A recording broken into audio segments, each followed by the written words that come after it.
네, 할렐루야, 김기태 목사입니다. 순전한 기독교. 오늘은 도덕과 정신 분석 이 부분에 대해서 같이 함께 읽어보려고 합니다. 이 부분은 내용이 좀 짧습니다. 길지 않고요. 상당히 좀 짧은 부분에 속하는데 사실 그 다음 단원을 위한 어떻게 보면 하나의 그 발판 역할을 한다라고 볼 수 있습니다. 이 부분은 일단은 그 정신 분석하면 대표적으로 프로이트 아닙니까? 이 프로이트에 대한 언급이 잠시 나옵니다.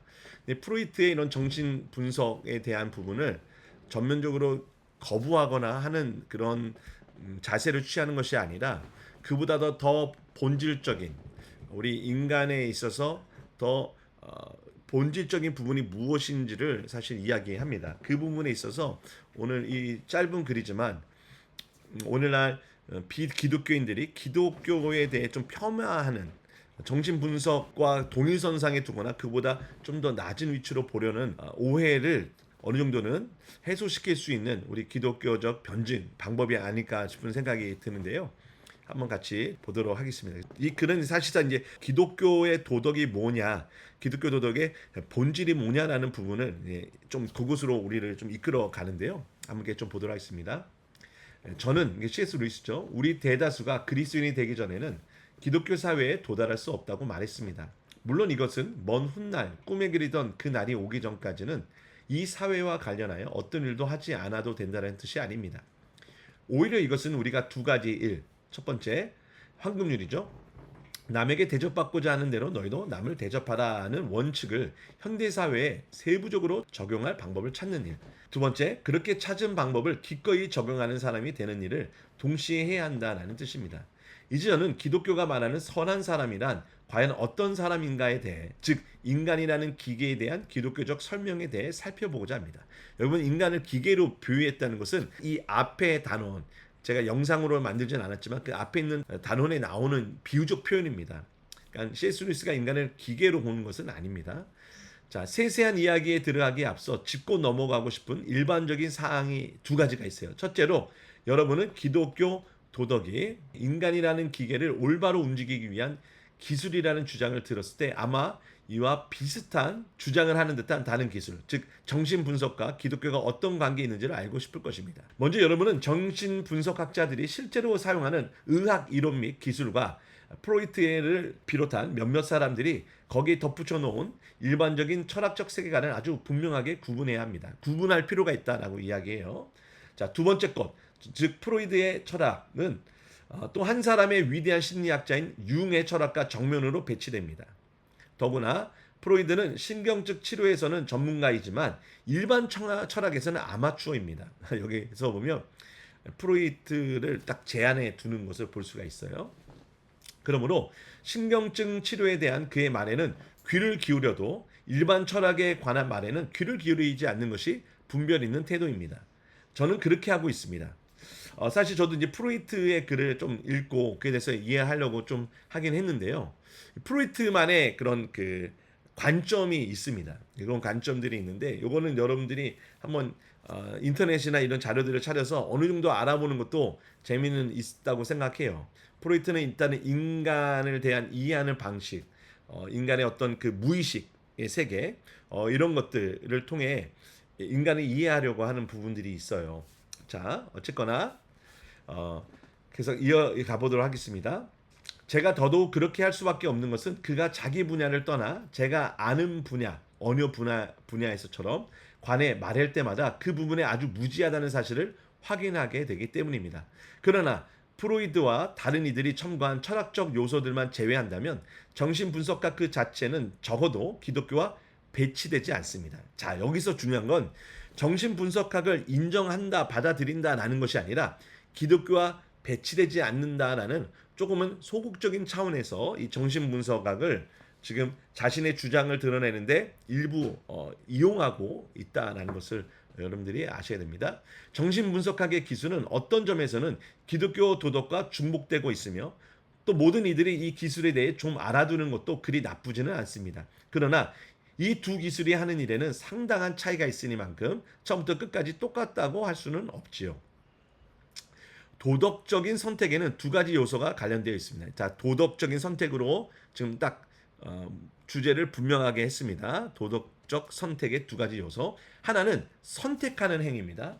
그리고 또 하나는 선택하는 사람의 심리적 소양에서 비롯되는 것으로서 선택의 원재료가 되는 다양한 감정과 충동 같은 것입니다. 자, 선택의 원재료가 되는 다양한 감정과 충동 같은 거예요. 선택하는 행위가 있고 그 선택을 하는 재료들이 있어요. 자, 원재료에는 두 종류가 있을 수 있어요.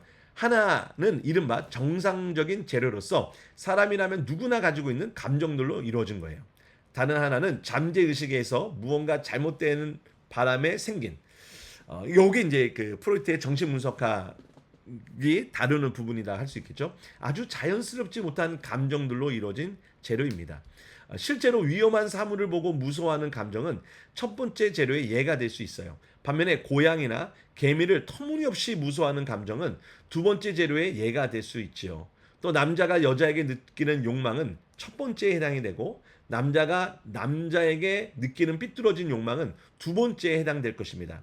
자, 보면 이게 어떻게 보면 이따가 좀 아시겠지만 굉장히 정상적인 또 비정상적인 이런 부분들. 정신분석학자들이 하는 일은 두 번째 종류에 속하는 비정상적인 감정들을 제거해 주는, 즉 선택하는 행위에 좀 더 좋은 재료를 제공해 주는 겁니다. 그러나 도덕은 선택하는 행위 그 자체와 관련되어 있어요. 자, 지금 도덕을 이야기하잖아요. 이제 기독교 도덕으로 이제 점점 이제 좁혀 갈 건데요. 일단 도덕은 뭐다? 선택하는 행위 그 자체와 관련되어 있다. 자, 이렇게 설명해 봅시다. 여기 되게 재밌는 뭐랄까 문학적 장치가 나오는데요. 전쟁에 나가게 된 세 남자가 있다고 생각해 보십시오.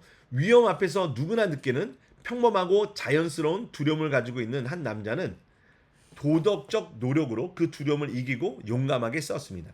도덕적 노력으로 그 전쟁에서 느낄 수 있는 그 두려움을 어떻게 해요? 이기고 용감하게 싸웠어요.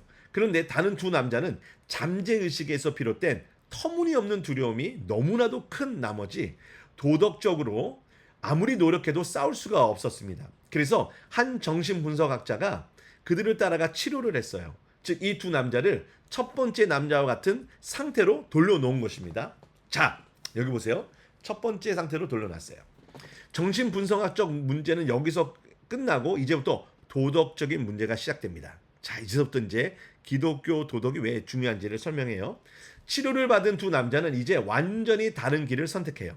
자, 아까 세 명 중에 첫 번째는 정상적인 어떤 그 스탠스로서 위치로서 두려움을 극복하고 전쟁에 나갔어요. 국가를 위해서 뭐 국민들을 위해서 이런 공리를 위해서 나갔어요. 근데 아까 두 터무니없는 잘못된 두려움을 그 정신분석학적으로 해결한 두 사람이 있어요. 자, 이 두 사람, 자, 서로 완전히 다른 길을 택해요. 예컨대 한 사람이 이렇게 말할 수 있습니다. 병명이 뭐라든가 하는 그 증상이 없어져서 정말 다행이야. 이제야말로 내가 하고 싶었던 일을 할 수 있게 되었군. 나도 이제 나라를 위해 의무를 다해야지. 그쵸? 아까 세 명 중에 첫 번째 남자와 같은 방향으로 가게 됐어요. 반면에 다른 한 사람은 이렇게 말할 수도 있지요. 적의 포화가 떨어지는 판에 이렇게 어느 정도 냉정을 되찾게 되어 정말 기쁘긴 하지만 그래도 내 이익을 먼저 챙기면서 위험한 일은 되도록 다른 녀석에게 미루겠다는 결심에는 변함이 없어. 변하지 않는 부분이 뭐라고요, 여기서요? 내 이익을 먼저 챙기면서 위험한 일은 되도록 다른 녀석에게 미루겠다는 것. 겁을 덜 내게 돼서 정말 좋은 점은 전보다 훨씬 더 효과적으로 실속은 챙기면서도 더 감쪽같이 숨길 수 있다는 거지. 자, 열거 보십시오. 그러니까 인간의 그 도덕적 선택을 하는 그 중요한 부분에는 사실 이 부분이 더 중요하다는 걸 얘기를 하는 거예요. 정신 분석을 통해서 어떤 터무니없는 두려움, 공포심 이런 것들을 해결은 했지만 그 심연에 더 깊은 곳에 있는 도덕적 본질, 그 판단하고 선택할 수 있는 그 기준, 그 부분은 별개의 것이다라고 이야기를 하는 겁니다. 그게 더 내면에 있다는 거죠. 제가 이와 관련해서 한번 생각해 봤으면 하는 게 오늘날 생성형 AI라고 하죠. 뭐 챗GPT로 대변이 되고 있는 이런 부분들. 챗GPT를 통해서 너무나 쉽게 많은 자료들을 얻어낼 수 있거든요. 그런데 이거에 대한 목회자들의 생각이 좀 다양한 의견들이 나와요. 예를 들면 목회자들이 챗GPT로 설교 준비를 한다. 그러면 이것이 표절이 될 수 있지 않는가? 목회자가 챗GPT를 사용해도 되는가라는 거에 대한 여러 논의가 나와 있어요. 근데 이 챗GPT를 적극적으로 활용할 수 있다라고 하는 긍정적인 입장에서 생각하는 분들은 이렇게 얘기해요. 챗GPT가 있기 전에도 구글로도 충분히 설교를 표절하는 사람들은 이미 다 표절을 하고 있다라는 거예요. 그렇죠? 챗GPT 때문에 표절을 더 많이 할 수는 있을지 모르지만 챗GPT가 없어도 구글이 없어도 표절하고자 하는 그 마음, 내가 노력하지 않고 남들에게 인정받을 만한 그런 결과물을 내가 손쉽게 얻어내고자 하는 그런 잘못된 도덕적인 마음을 갖고 있는 사람은 챗GPT를 그런 식으로 쓰게 된다라는 것이죠. 그러니까 챗GPT가 문제가 아니다라는 이야기를 사실상 하는 겁니다.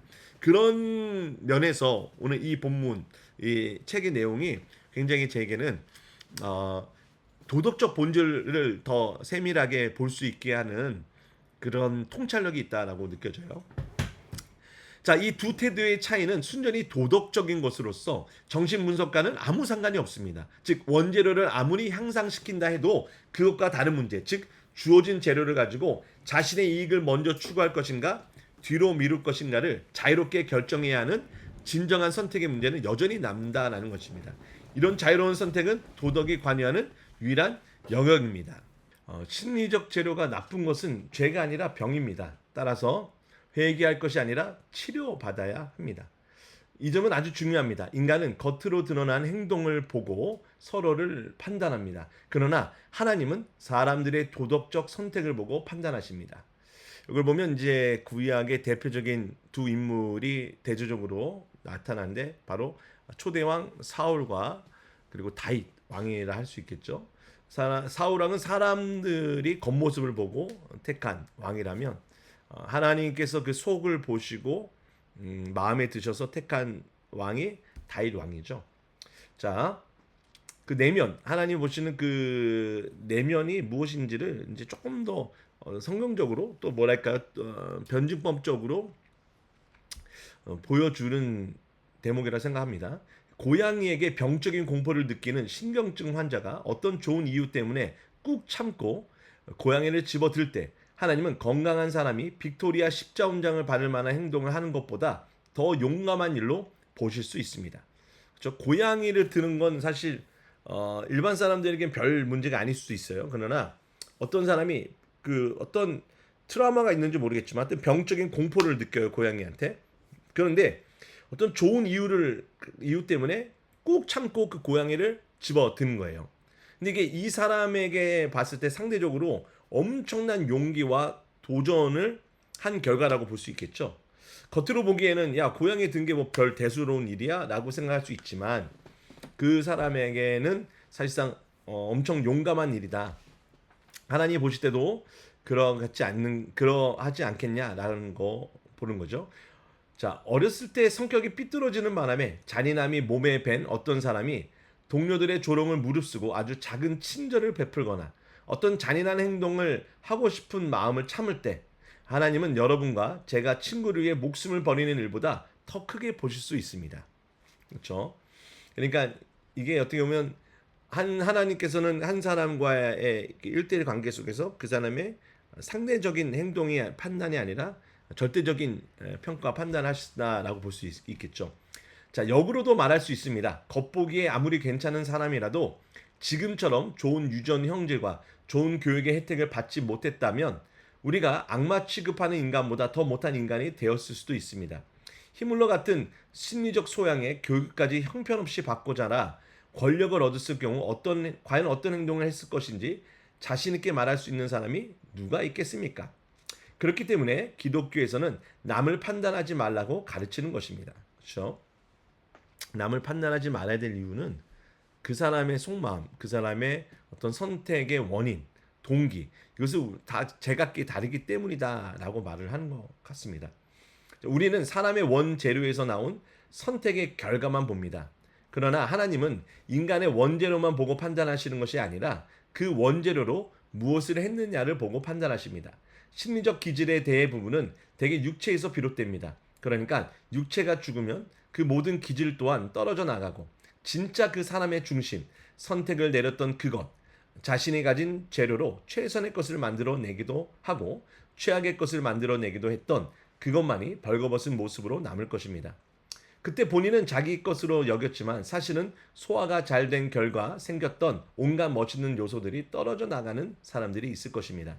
반면에 컴플렉스가 있거나 건강이 나쁜 데서 비롯되었던 온갖 불쾌한 요소들이 떨어져 나가는 사람도 있을 것입니다. 그때서야 우리는 처음으로 모든 사람을 있는 모습 그대로 보게 될 것입니다. 그러면 깜짝 놀랄 일이 많이 생기겠죠. 좀 이 부분이 C.S. 루이스의 장점인 것 같아요. C.S. 루이스의 글을 읽을 때 우리가 느끼는 그 시원함, 바로 이런 거 같아요. 모든 사람이 보편적인 위치에 딱 서서 기독교적 관점으로 보자라는 거죠. 겉모습이 아니라 이런 참 통찰력 우리가 참 배우면 좋을 것 같습니다. 자, 이제 두 번째 논지를 말할 차례군요. 사람들은 기독교 도덕을 너가 이 많은 규칙들을 지키면 상을 주고 지키지 않으면 벌을 주겠다고 말하는 하나님과 흥정하는 일로 생각할 때가 많습니다. 제 생각에 이것은 기독교 도덕을 바라보는 좋은 방법이 아닙니다. 저라면 오히려 여러분이 매번 선택을 내리는 행위는 여러분의 중심, 즉 선택을 내리는 그 부분을 조금씩 전과 다른 모습으로 바꾸어가는 일이라고 말하겠습니다. 참 이게 설교를 주사역으로 삼는 목사로서 이 부분이 굉장히 공감이 됩니다. 그러니까 저 설교를 통해서 임팩트 있는 설교를 통해서 지금 당장 성도님들의 어떤 행동이나 어떤 삶의 모습을 바꾸는 것은 거의 불가능하죠. 그러나 지금 하고 있는 그 일을 왜 하는지에 대한 이유와 목적을 조금씩 바꿔가는 겁니다.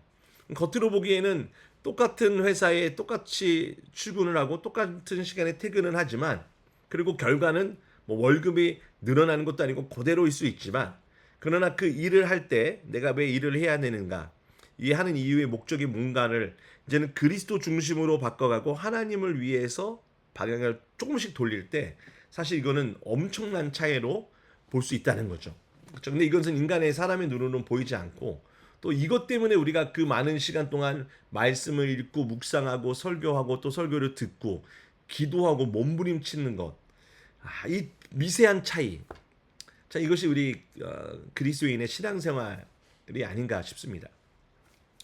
자 그러니까 다시 즉 선택을 내리는 그 부분을 조금씩 전과 다른 모습으로 바꿔가는 일이라고 말하겠습니다. 그러니까 수없는 선택으로 이루어지는 여러분들의 생애를 전체를 놓고 볼 때 여러분은 이 중심부를 평생에 걸쳐 천국의 피조물로 바꾸어 가든지 지옥의 피조물로 바꾸어 가는 것입니다. 여러분은 하나님, 다른 피조물들, 자기 자신과 어울려 살아가는 피조물로 바꾸어 가든지 하나님, 동료 피조물들, 자기 자신을 미워하고 그것들과 싸우는 피조물로 바뀌어 갈 수 있습니다. 전자가 되는 것이 천국의 삶입니다. 그것은 기쁨과 평화와 지식과 능력의 삶이지요. 후자가 된다는 것은 광기와 공포와 어리석음과 분노와 무능함과 영원한 외로움을 겪게 된다는 뜻입니다. 우리 각 사람은 매 순간 이 두 가지 중 하나의 상태로 살아가고 있습니다. 어때요? 여러분 공감되시나요? 매 순간 이 두 가지 중 하나의 상태로 살아간다. 야, 감히 어떤 이런 말을 이렇게 자신 있게 할 수 있는지 참 그런 부분이 한편으로는 참 대단하다는 생각이 듭니다. 그렇죠? 하나님과 다른 피조물과 자기 자신이 어울려 살아가는 것. 또 그렇게 하든지 아니면 이 어울림이 아니라 미워하고 그것과 싸우고 있든지. 여러분들은 어떠신가요? 하나님과 다른 피조물과 어울려 살고 있나요?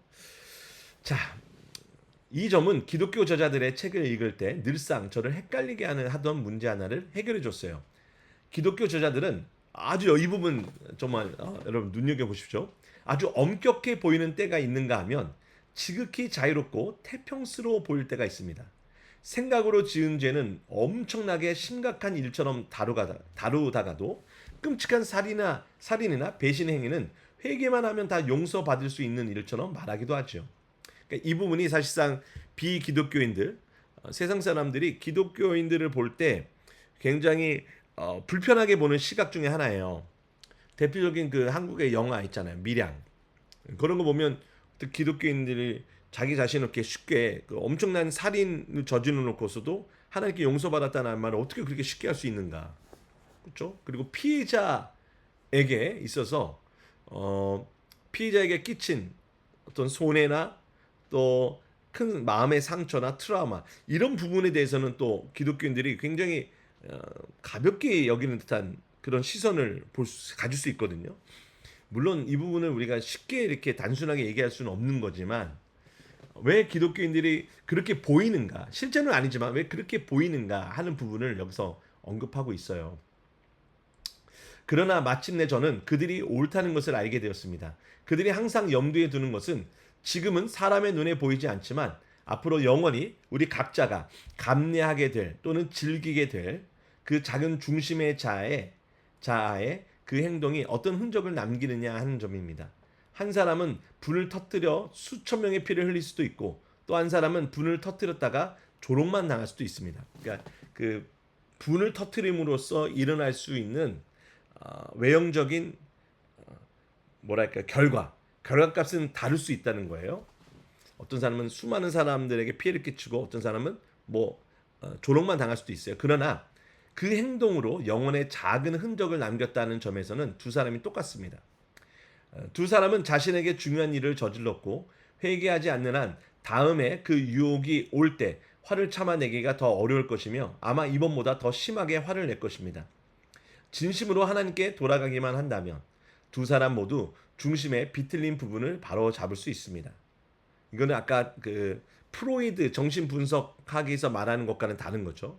그것으로 바로잡을 수 있는 것이 있고 또 회개를 통해 바로잡을 수 있는 부분이 다르다는 거죠. 그런데 심리 분석을 통해서 심리 치료를 통해서 고칠 수 있는 부분은 사실상 재료에 불과한 것이고 회개를 통해 하나님을 만나 변화되는 것은 그 변화된 재료 또는 주어진 재료를 어떻게 사용하느냐 그것을 통해서 하나님과 다른 피조물들과 조화를 이루고 평안을 누리며 살아가는 선택을 할 수 있게 한다는 거죠. 저는 심리 치료를 완전히 무시하는 것은 아닙니다. 왜냐하면 우리 인간의 어떤 그 물질적인 부분도 있다는 사실을 우리는 인정해야 돼요. 그렇죠? 영적인 부분이 있고 물질적인 부분이 있어요. 우리의 뇌라든지 뇌하수체라든지 우리 뇌에서 나오는 분비분이라든지 뇌의 반응이라든지 그것으로 인해 우리의 감정이 영향을 받을 수 있다든지 이런 것들을 우리 기독교인이 다 무시할 필요는 없습니다. 그런데 이런 부분들로 해소가 되고 치료될 수 있는 부분도 있다는 거죠. 물론 저는 심리 치료를 받아본 적은 없지만 때로는 이런 심리 치료를 통해서 자기 자신을 객관적으로 보거나 또 인간이 스스로 해결할 수 없는 그 물리적인 부분에 해결할 수 없는 부분을 물리적인 차원을 어떤 이런 심리학이나 정신 분석학의 도움을 받아 어느 정도는 일부분 해소할 수도 있지 않을까 싶어요. 그러나 하나님이 우리에게 보시는 것은 우리 현재 삶에 주어져 있는 또는 살아오면서 내가 받았던 경험해야 했던 많은 아픔과 상처들 이것을 해소하는 것도 물론 하나님의 은혜를 통해 해결될 부분이 될 수 있지만 그보다 더 원천적인 것은 내게 주어져 있는 이런 상처와 아픔과 고통 속에서 나는 무슨 선택을 어떻게 할 것인가, 왜 할 것인가라는 이 부분을 하나님이 더 관심을 갖고 계신다라는 것입니다. 그러니까 높은 자리에 많은 사람들이 영향을 끼칠 수 있는 자리에 있는 사람의 선택과 그렇지 않고 정말 아무도 모르는 그런 소외받은 곳에서 살아가는 사람의 그 선택의 결과는 전혀 달라 보일 수 있지만 그러나 하나님께서는 그 사람 1대1로 동일하게 절대적으로 평가하시고 보신다라는 전제하에 말씀 보면 유명인이나 유명하지 않는 사람이나 마찬가지로 하나님 앞에서는 정말 매일매일 어떤 선택을 할 것인가를 하나님 보신다라는 차원 그걸 생각해 봐야 된다라는 거죠. 참 그러니까 우리 모두 다 하나님 말씀 앞에 겸허하게 겸손하게 서야 하는 것입니다. 자, 다시 진심으로 하나님께 돌아가기만 한다면 두 사람 모두 중심에 비틀린 부분을 바로잡을 수 있습니다. 그러나 회개하지 않으면 두 사람 모두 파멸할 것입니다. 겉으로 드러난 바가 크냐 작으냐는 정말 중요한 문제가 아닙니다. 자, 마지막으로 한 가지가 더 있습니다. 이미 말씀드렸듯이 올바른 방향으로 나아가면 평화뿐 아니라 지식도 얻게 된다는 사실을 잊지 마십시오. 그렇죠? 평화뿐만 아니라 지식도 얻게 된다. 이게 기독교를 좀 약간 폄하하는 사람들에게 이 부분을 한번 이렇게 언급을 할 필요가 있다고 C.S. 루이스가 생각한 것 같아요. 사람은 선해지면 선해질수록 자기 안에 남아있는 악을 더 분명히 깨달을 수 있습니다. 반면에 악해지면 악해질수록 자신의 악을 깨닫지 못하지요. 어느 정도 악한 인간은 자기가 그리 좋은 사람은 못 된다는 것을 압니다. 그러나 철저하게 악한 사람은 자기가 옳다고 생각합니다. 사실 이것은 상식적인 이야기입니다. 깨어 있을 때는 잔다는 것이 무엇인지 알지만 막상 자고 있는 동안에는 모르는 법이죠. 맑은 정신으로 제대로 계산하고 있을 때에는 실수를 해도 금방 알아채지만 틀리게 계산하고 있는 동안에는 자기 실수를 알아채지 못하죠. 예, 정말 기가 막힌 표현입니다. 죄 가운데 있는 사람은 자기가 죄인이라는 사실을 깨닫지 못한다는 아주 이 명실상부한 표현이죠. 취하지 않았을 때는 취한다는 것이 무엇인지 알지만 취해 있는 동안에는 모릅니다. 선한 사람은 선도 악도 다 알지만 악한 사람은 선도 악도 다 모릅니다. 예. 그러니까 여기서 이제 중요한 건 무엇이 선이고 무엇이 악이냐, 또 선한 상태는 무엇이고 악한 상태는 무엇이냐. 사실 이 부분을 계속해서 이제 여러 방식으로 설명을 하면서 진정한 선한 사람은 이제 그리스도다, 또 그리스도를 믿는 사람이다라는 것을 이야기할 것입니다. 예, 정말 이 부분, 이 챕터를 가지고 나눌 수 있는 이야기가 참 많을 것 같아요. 뭐 연령대를 떠나서 정말 다양하게 논의할 수 있는 내용들이 많이 있을 것 같은데 내일 오전 10시에 교회에서 이 내용을 가지고 독서 토론을 할 예정입니다. 여러분들 많은 관심을 가져주시고 또 함께 참여해서 많은 이야기, 또 삶의 이야기를 나누면 좋을 것 같습니다. 예, 끝까지 봐주셔서 감사합니다.